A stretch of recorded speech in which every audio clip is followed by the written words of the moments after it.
Hello everyone, welcome to my channel Shilpa's daily mirror. সবাই কেমন আছো? আশা করছি ভালো আছো। আমিও ভালোই আছি। আর আজকে অনেকটা বেলার পরতে ভ্লগটাকে স্টার্ট করছি। আগের দিন বলেছিলাম তোমাদের কমিউনিটি পোস্টে আমার শরীরটা খুবই খারাপ ছিল, যার জন্য এই কদিন আমি ভ্লগ আপলোড করতে পারিনি তোমাদের সাথে, কেন কি আমি ভ্লগ শ্যুটই করতে পারছিলাম না। তো যাই হোক, আজকে ভাবলাম যে বেশ অনেক দিন তো হয়ে গেল, তো সেই কারণেই আজকে যেমনই হোক তোমাদের সাথে একটা ভ্লগ শেয়ার করব। তো সেই কারণেই বেশ অনেকটা বেলার পরে ভ্লগটাকে শুরু করেছি। সকালের কাজকর্ম সব কমপ্লিট হয়ে গেছে, আমি স্নান টান করে ফেলেছি। আর তারপরতে এখন ঠাকুরের পূজা দিয়ে নিলাম, আর তারপরতে চলে যাব রান্না করতে। আর রান্না করতে এসে দেখলাম যে গ্যাসের মধ্যে কোত্থেকে তেল এসে পড়ছে। তারপরতে উপর দিকে দেখতেই দেখলাম যে এখানে তেলের ড্রপগুলো কীরকম জমা হচ্ছে। তো চিমনিটা প্রবলেম করছে, যদিও আমার চিমনিটা একেবারেই নতুন, এখনও 6 মাস হয়নি। তো এই অবস্থায় আমার মনটা বেশ খারাপ হয়ে গেল। এখানে অয়েল কালেক্টর যে বক্সটা রয়েছে দেখতে পাচ্ছ, এটার মধ্যে কোনো রকম তেল কালেক্ট হয়নি, তার মানে এটা কাজ করছে না ঠিকঠাক। তো এটা নিয়ে বেশ চিন্তায় পড়ে গেছি। যদিও চিমনিটার এখনও ওয়ারেন্টি পিরিয়ড রয়েছে, তবুও একটা নতুন জিনিস যখন ঠিকঠাকভাবে কাজ না করে তখন দেখবে এমনিতেই মনটা খারাপ হয়ে যায়। তো সেই জিনিসটাই আমারও হয়েছে। তো দেখা যাক, এরকমভাবেই এখন কয়েকটা দিন চলুক আপাতত, তারপরতে কোম্পানিতে ফোন করব। তো এখনও যেহেতু ওয়ারেন্টি পিরিয়ড রয়েছে, তো ওনারাই কিছু একটা ব্যবস্থা অবশ্যই করে দিয়ে যাবে। তো আপাতত এখন তেলটাকে মুছে নিলাম একটা টিস্যু দিয়ে, নয়তো এগুলো ড্রপ হয়ে খাবারের মধ্যে পড়বে। আর চলো এখন রান্নাবান্নাগুলো স্টার্ট করি। শরীর যতই খারাপ থাক না কেন, আমরা যারা গৃহবধূরা আছি তাদের রান্না বান্না, বাড়ির কাজকর্ম এইসব থেকে কোনো দিনই ছুটি হয় না। কেন কি আমরা যদি ছুটি নিই তাহলে বাড়ির আর সব যারা আছে তো তাদের পক্ষে একটুখানি সব কিছু ম্যানেজ করাটা টাফ হয়ে যায়। আর এই সমস্ত অসুস্থতার দিনে মাকে খুব মিস করি, সারাক্ষণ ছোটোবেলার কথা মনে পড়ে।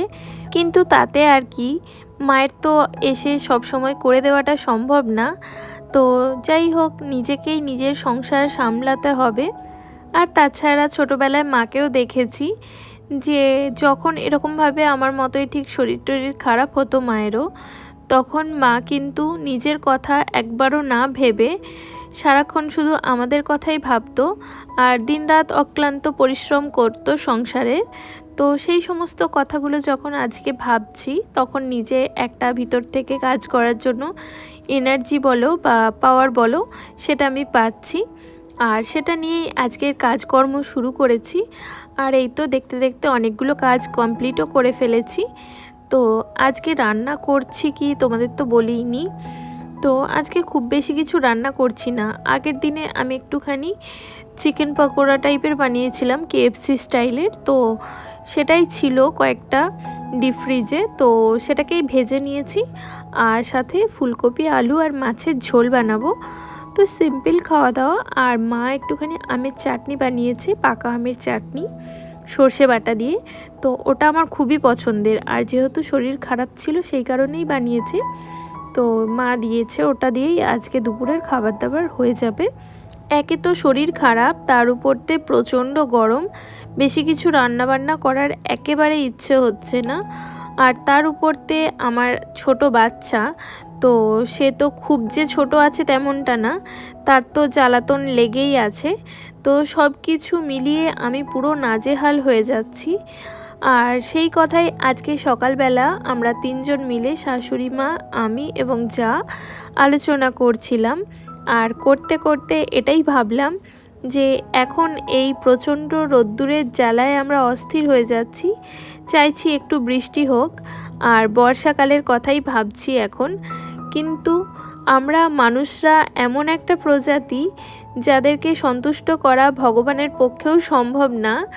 কদিন আগেই যখন শীতকাল ছিল তখন আমরা ভেবেছি এই বছর এত কেন শীত পড়েছে, তো ঠান্ডায় আমরা খুবই কষ্ট পাচ্ছি।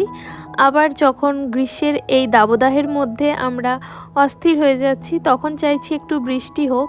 আবার বৃষ্টি হলে তো সমস্যা লেগেই আছে। তখন বাজার হাট যখন যাব বা কাজকর্মে বেরোবো, তখন ভাববো যে এই ভিজে গেলাম, এরকম অবস্থায় কি করে থাকবো। আর বিশেষ করে আমাদের মেয়েদের কমন একটা প্রবলেম, জামা কাপড় শুকোনো। তখন মনে হবে কেন একটু রোদ্দুর হলো না। তো যাই হোক, এই সমস্ত কমপ্লেন তো আমাদের থাকবেই, আর সেই সমস্ত কমপ্লেনের জ্বালায় সৃষ্টিকর্তাও নাজেহাল হতে থাকবে একইভাবে। তো তিনি আমাদেরকে সৃষ্টি করে এখন ভাবছেন যে আমি কি জিনিস বানিয়ে ফেলেছি। তো যাই হোক, এই সমস্ত কথা। দুপুরবেলা খাওয়া দাওয়ার পরতে একটুখানি বিশ্রাম করেছি, আর তারপরতে সন্ধেবেলায় বেরিয়েছি একটুখানি কেনাকাটি করতে। আজকে আমার হাজব্যান্ডের বন্ধুর ছেলের 1 বছরের জন্মদিন, তো ওর জন্যই কিছু জিনিস কিনবো। তো সেই কারণেই এসেছি। তবে আমার এই ড্রেসটা খুবই পছন্দ হচ্ছিল, তাই দেখছিলাম। তবে নিজের জন্য বা বাড়ির কারোর জন্যই আজকে কিছু কিনবো না। তো আমাদের মধ্যবিত্ত ফ্যামিলিতে এটা একটুখানি দেখেই চলতে হয়, কেন কি আমাদের মাসের শেষের মাইনের কথাটা একটুখানি মাথায় রাখতে হয়, আর সারা মাসের যে বাজেট থাকে সেই অনুযায়ী চলতে হয়। তো সেটা ক্রস করে গেলে পরে আমাদেরকেই প্রবলেমে পড়তে হবে। তবে সেই জন্যই এই কথাটা মাথায় রেখে এখন একটুখানি ঘুরে দেখছি। আর আমার এরকম বাজার হাটে, দোকানে, শপিং মলে, যেখানেই বলো না কেন, ঘুরে দেখতে খুবই ভালো লাগে। আর এর জন্য তো আর পয়সা লাগে না, তো এতে করে আমার মনটাও বেশ হ্যাপি হ্যাপি হয়ে যায়। আমি বেশ এরকম জিনিসপত্র দেখতে পছন্দ করি, তো সেটাই তোমাদের সাথেও শেয়ার করলাম। আর এতগুলো প্যাকেট এখন হাতে দেখছো, ভাবছো আমি অনেক কিছু কিনেছি, তেমনটা মোটেও না। আমার হাজব্যান্ডের কয়েকজন বন্ধুর অফিস থাকার কারণে ওরা নিজেরা কিছু কেনাকাটি করার সুযোগ পায়নি, তাই আমাদের বলে দিয়েছিল, আমরাই পছন্দ করে ওদের জন্য গিফট নিয়ে নিয়েছি। আর তারপরতে বাড়ি ফিরে ফ্রেশ হয়ে আবারও রেডি হয়ে চলে এসেছি জন্মদিন বাড়ি। আর এই যে ছোট্ট ক্ষুদে সদস্যকে দেখছো, এনারই আজকে জন্মদিন। তো ওর ডাক নাম হলো রিহু, আর ভালো নাম শ্রেয়াংশ।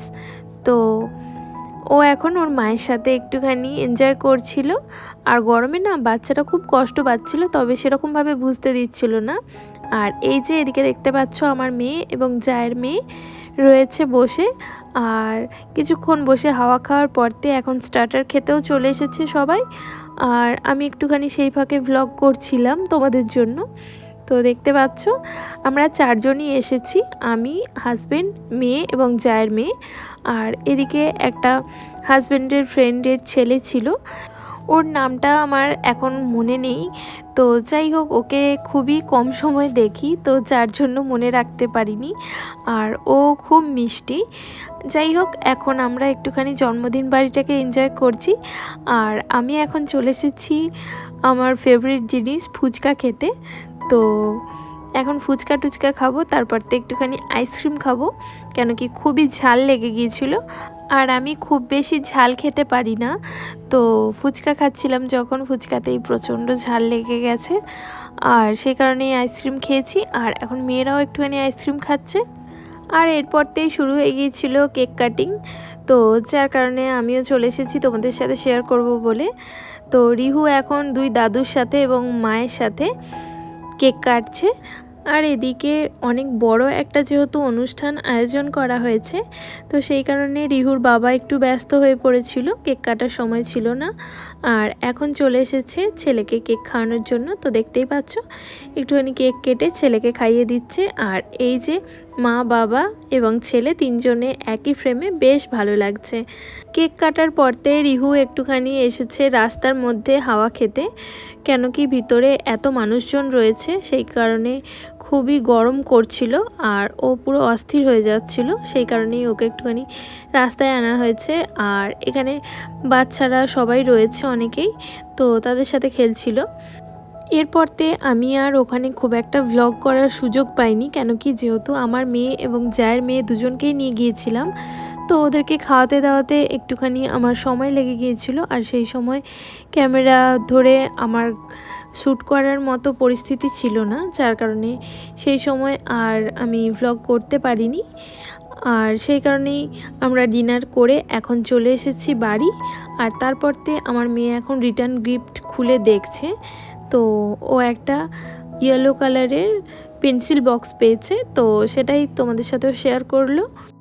আর ও তো খুবই খুশি হয়ে গেছে এই গিফটটা পেয়ে। তো বাচ্চা মাত্রই হয় এরকমই। আর সত্যি কথা বলতে কি, আমিও গিফট পেতে খুবই ভালোবাসি।